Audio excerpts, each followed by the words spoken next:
Have you ever wondered if your dream of flying has an expiration date? Many aspiring pilots hit their 30s and think it's too late to even consider the airplane. But what if I told you that age is just a number when it comes to aviation? Today we're diving into the question, is 30 too late to start flight training? In this video we'll bust the myths about age in aviation, look at the real facts on training in your 30s, break down the costs and commitments, explore career opportunities for pilots who start a bit later, and give you a game plan to take flight at any age. By the end you'll see why turning 30 might actually be the perfect time to launch your piloting dreams. If you are genuinely serious about changing careers to become a pilot, I highly encourage you to check out my course that I have listed down below that covers every single step of the process. It's currently 50% off and it comes with a 100% back 7-day money-back guarantee, no questions asked. So if you've ever wanted to change careers and become a pilot, check the link down below. Like I said, it's 50% off right now, and I will give you all of your money back if you don't like it. All right, back to the video.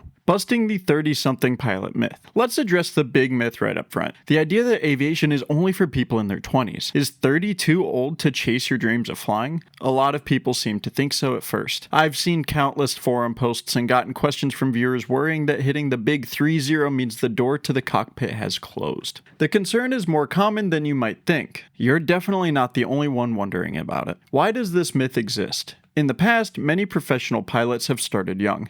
Think of military fighter pilots who began training at 18, or airline pilots who went to aviation college at 20. By the time people were 30, they were often well into their careers. So it created this perception that if you haven't earned your wings by your late 20s, you never will. Traditional career paths and military pipelines made it seem like there was a narrow window early in life for aviation. Plus, let's be honest, pop culture tends to glorify the young hotshot pilot. So it's easy to assume that there's an age cutoff. But times have changed. These days, career changers in their 30s, 40s, and 50s are becoming increasingly common at flight schools. In fact, according to the Aircraft Owners and Pilots Association, or AOPA, a significant portion of new student pilots are over the age of 30. That's right. A huge chunk of people learning to fly right now aren't fresh out of high school. They're adults like you who decided to pursue their dream a little later. So the notion that if you're not flying by 25, forget it, is simply outdated. It's a myth that needs busting, and that's exactly what we're doing here. Here's the truth. Age isn't the deal breaker people think it is. First of all, there's no upper age limit for starting pilot training,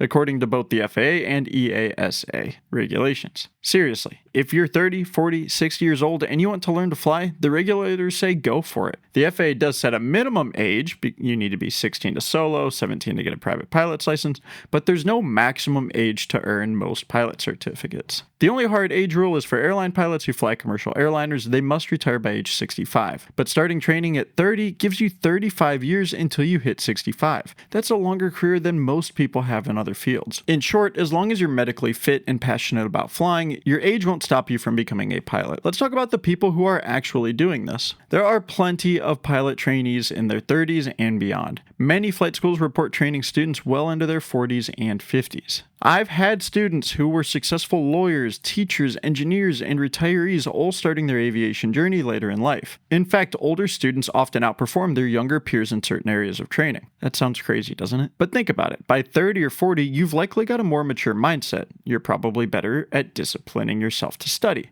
And you have life experience in problem solving and communication. All of that can make you a stronger student pilot. Flight instructors frequently find that adult learners are great at managing their time and responsibility, balancing flight lessons with work and family, because they've been doing that kind of juggling for years. So your maturity and life experience are actually advantages in the airplane. Flying isn't just about quick reflexes, it's also about good judgment, patience, and focus, which tends to improve with age. Need some real-world inspiration? There are success stories all around. For example, there are people who started training in their mid-30s and are now first officers at an airline by age 40. I've recently read about a person who began the process at 34, and by 40 they were flying as a first officer for an airline. And they were not even the oldest person in their training class. There are also career flight instructors who begin in their 50s and love teaching the next generation of pilots. The aviation community is full of late bloomers. The bottom line, whether you're 18 or 38, every pilot's license reads the same. No one at the airport cares if you're younger or an older student. They care about how well you fly. And with dedication, you can fly well at any age. Financial and time commitment.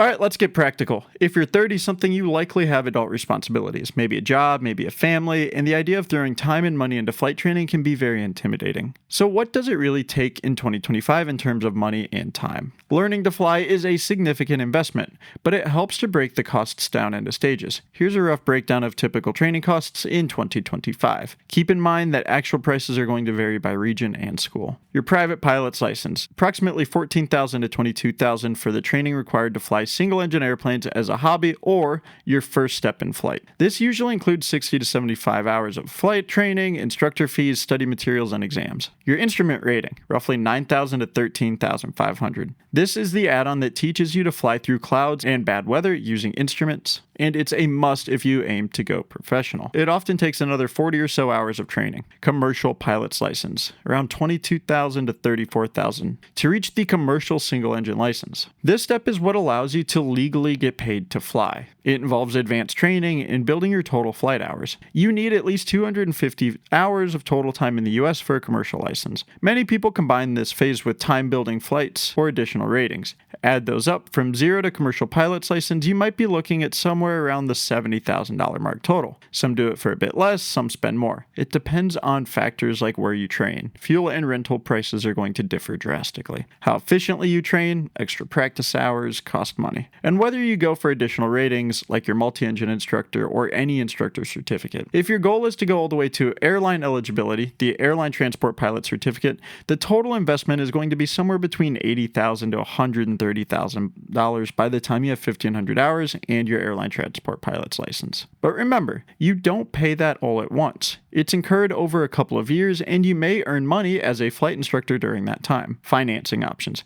Now, how do you pay for this? If you don't have tens of thousands in cash lying around, don't worry. Most people don't, and yet they make it work. There are pilot training loans available from certain banks and lenders. Some large flight academies have partnerships with lenders to help students finance their training. You could take a personal loan or an education-tailored loan to aviation. Scholarships are also another route. Organizations like AOPA, the Experimental Aircraft Association, Women in Aviation, and many others offer scholarships for student pilots each year. While a scholarship might be only $2,000 to $5,000, sometimes more, which definitely won't cover everything, it can certainly help chip away at the costs. Every bit counts. Also, some regional airlines have pipeline programs that reimburse part of your training costs if you eventually get hired. If you're training through a university program, you might have access to financial aid or the GI Bill for veterans to cover some training expenses. And of course, many people fund their flight training pay as you go, essentially part-time while working a day job. That's a very common approach for people starting in their 30s. You can keep earning an income and spread the training cost over a longer period so it's not one huge lump sum. Yes, it requires budgeting and discipline, but it's often more feasible than quitting everything to train, especially if you have a family to support. Time commitment. Let's talk about the time aspect. How long does it take to go from zero to licensed pilot, and can you juggle it with an existing life? The timeline really depends on whether you train full-time or part-time. If you can dedicate yourself full-time to flight training, essentially treat it like a full-time job or a very intensive program,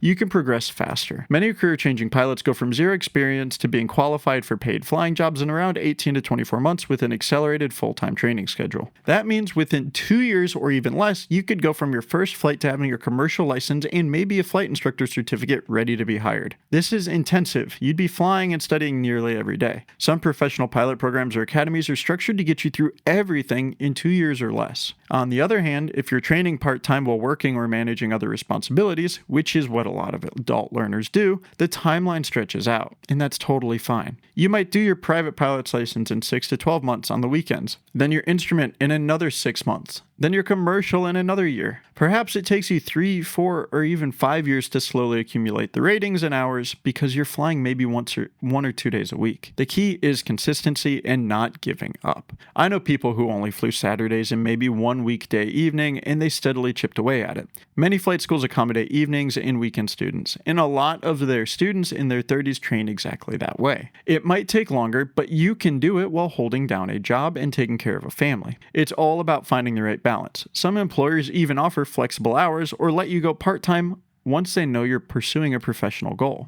it never hurts to have that conversation with your employer. One more thing on time. At 30, you might be worrying that even if you finish training, you'll have fewer years to work as a pilot. But consider this. If it takes, for example, 3 years of part-time training and you're 33 by the time you start your first flying job, you still have 3 decades of flying career ahead of you. Plenty of time to advance, move up to bigger airplanes or major airlines, and even reach those top captain positions down the road. So in the grand scheme, investing a few years to train is absolutely worth it for 30 years of doing what you love. Career progression and opportunities for older pilots. So you get your license in your 30s, what's next? What does a career path look like, and will being a bit older hurt your job prospects? These are totally valid questions. The good news is that right now the aviation industry is hungry for pilots, and that can be a huge advantage for aspiring pilots of any age. Pilot shortage and hiring climate. You've probably heard about the long-term pilot shortage in the news. It's a real thing, though it has had its ups and downs.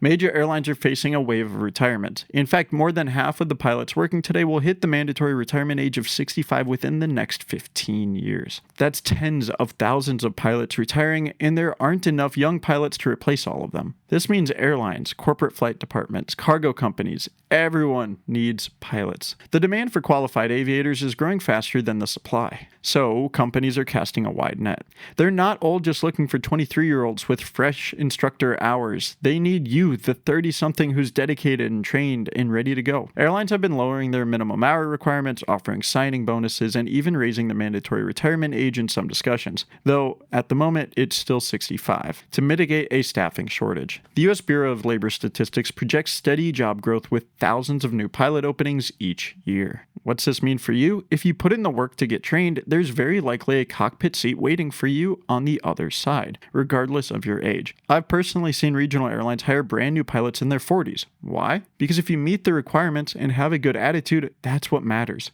Your gray hair or the extra few years on your resume are not deal breakers in today's environment. In fact, being older and having that stronger resume can absolutely be a huge plus. Career paths beyond the airlines. Now, not everyone who learns to fly at 30 wants to be an airline pilot, and that's totally okay. There are so many rewarding pilot careers out there. Just to name a few: airline pilot, commercial air transport. This is the traditional route. Flying for passenger airlines, whether regionals or majors. If you start at 30, you could potentially be hired by a regional in a couple years. From there, you can work up to major airlines in your 30s or 40s. Plenty of airline pilots get their start later and still become captains at major carriers. Cargo pilot, flying freight for companies like FedEx, UPS, or smaller cargo outfits. Cargo doesn't care how old you are. They care that you can fly those night routes safely. Cargo flying can be a great career, often with schedules that some pilots prefer. For example, week on, week off. And many cargo airlines, like their passenger counterparts, are hiring like crazy. There are stories of people getting a foot in the door with cargo in their late 30s and loving it. Corporate/charter pilot. This means flying business jets for private aircraft or corporations or charter companies.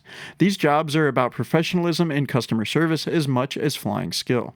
Your previous life experience in the business world, if you have one, can actually be a huge bonus here. Corporate flight departments often appreciate a pilot who can converse with the CEO or handle clients maturely. Starting a pilot career at 30 or 40 might even give you a leg up for these roles. Corporate pilots fly everything from small turboprops to Gulfstream jets all over the world. Flight instructor.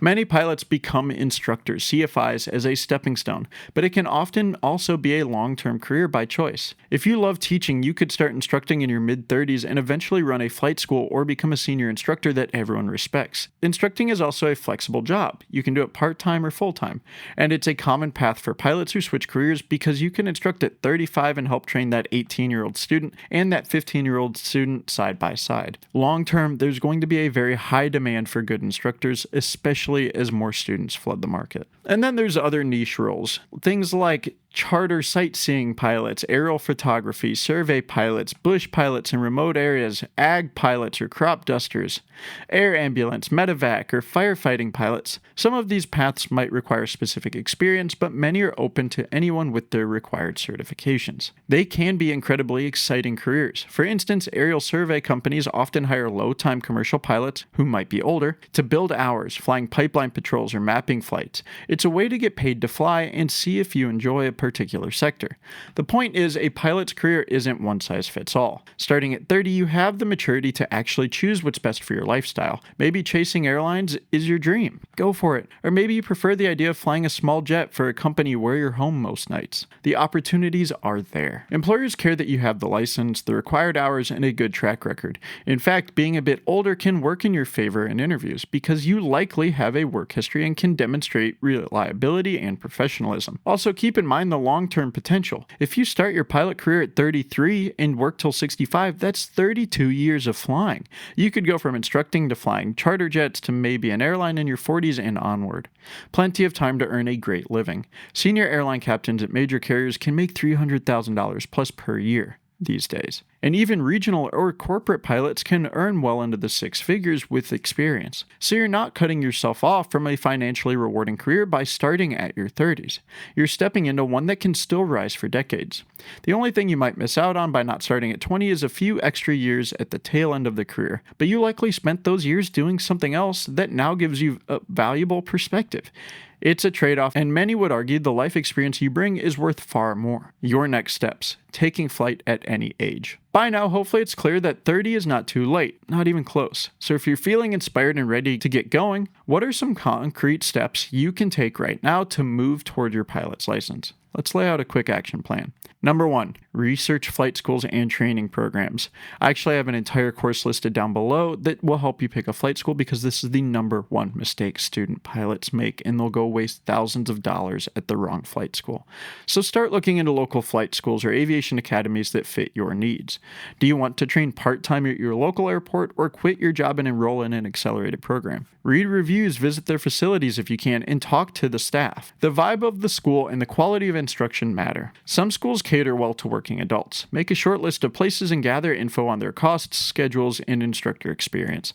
This research will get you excited and give you a sense of the community that you're going to join. Number 2, schedule a discovery flight. Almost every flight school offers a discovery flight, sometimes called an intro flight. This is typically a 1-hour flight with a certified instructor where you get to take the controls for the very first time. It's usually not very expensive, often somewhere between $100 and $200, and there is zero commitment. It's basically a test drive of aviation. If you haven't done one yet, book a discovery flight. There's no better way to ignite your motivation than actually getting up in the air, hands on the yoke, realizing, wow, I can do this. Plus, it's fun. You'll also get a feel for the airplane and the instructor's teaching style. Sometimes that one flight is all it takes to squash any lingering doubt you have about wanting to fly. Talk to instructors and fellow students. After or before that intro flight, have a conversation with the instructors at the school. Tell them, hey, I'm 30, or whatever age. Is that going to be an issue for me learning here? I'm pretty sure they'll smile and say not at all. Flight instructors love motivated adult students. You can also ask if they have other older students around your age or older. Chances are they do, and maybe you can even meet one. Talking to someone who's balancing flight training with a job or family can give you ideas on how to manage your own schedule. It also turns this big goal into an approachable community thing. You'll realize you're joining a supportive group of aviation enthusiasts, not doing this all alone. Assess your finances and make a plan. This might not be the fun part, but it's important. Take a good look at your budget and figure out how you'll fund your training. Do you need to save up a certain amount before starting? Can you allocate part of your monthly income to flight training? Maybe you'll train one lesson a week to spread out costs, or perhaps you'll secure a loan for an intensive program. There's no right or wrong, just have a plan so that money doesn't become a showstopper midway. Also, consider getting your aviation medical exam early in the process. An FAA Class 1 medical if you aim for professional flying. It's usually straightforward if you're in decent health. Doing it early gives you a peace of mind that you meet the medical requirements to be a pilot. Build a support system. Talk with your family or close friends about your flying goals. If you have a spouse or kids, it's important to have them on board with what you're about to do. Training will require some of your time and focus. Having your family support can make a huge difference.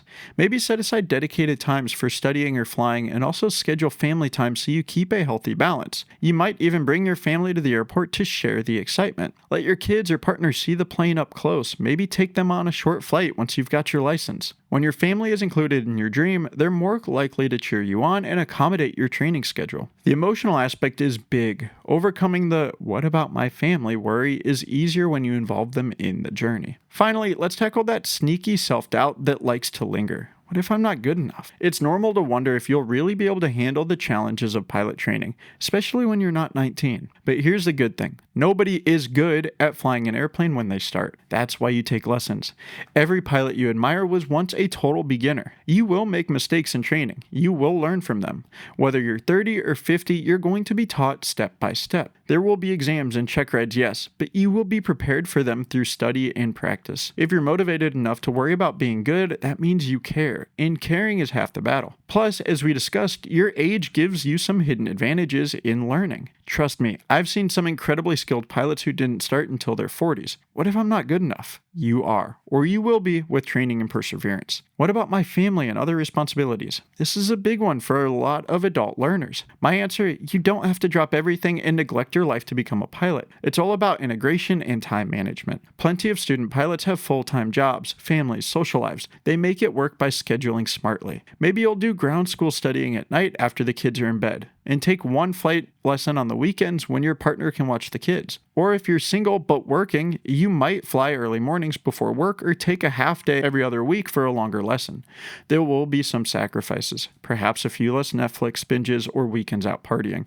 But you won't be the first to find that balance. Communication with your loved ones is key. Let them know how important this is to you, and that there's a clear plan for achieving it without upending everyone's life. When they see your passion and a solid plan, they'll likely support you, and remember, this isn't forever. The training phase is most intense for a year or two. Once you get through training and perhaps land that first job, your schedule might stabilize and even give you more free time. Pilot schedules can be pretty flexible depending on the job. Above all, keep that passion alive. You're doing this because you love flying, or you've dreamed of it for years. That love for aviation is going to be what will carry you through the tough days. Age will not stop you. Only doubt or lack of effort can do that, and you're not going to let those win.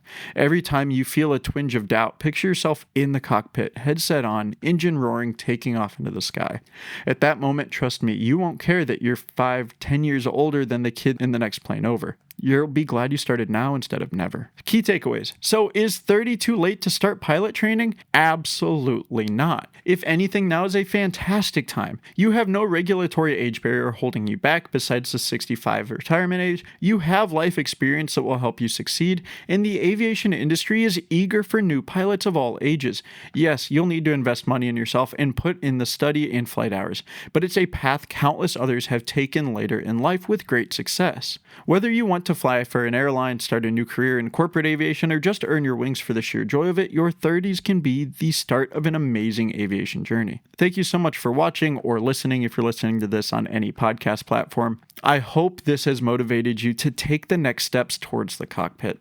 If you're an aspiring pilot in your 30s or beyond, I'd love to hear from you. Leave a comment below. What's your situation and what concerns or questions do you have? And for those of you who already started flying late, please share your story. You might inspire someone else. If you found this video helpful, please do me a favor and give it a like and a thumbs up. YouTube's going to ask you to hype it. Please do. That's what tells YouTube to push this video out. And if you want to see more videos like this, please consider subscribing. Remember, the sky doesn't care how old you are. As long as you have the passion and commitment, you can fly. That's all I got from you. I'll see you next week.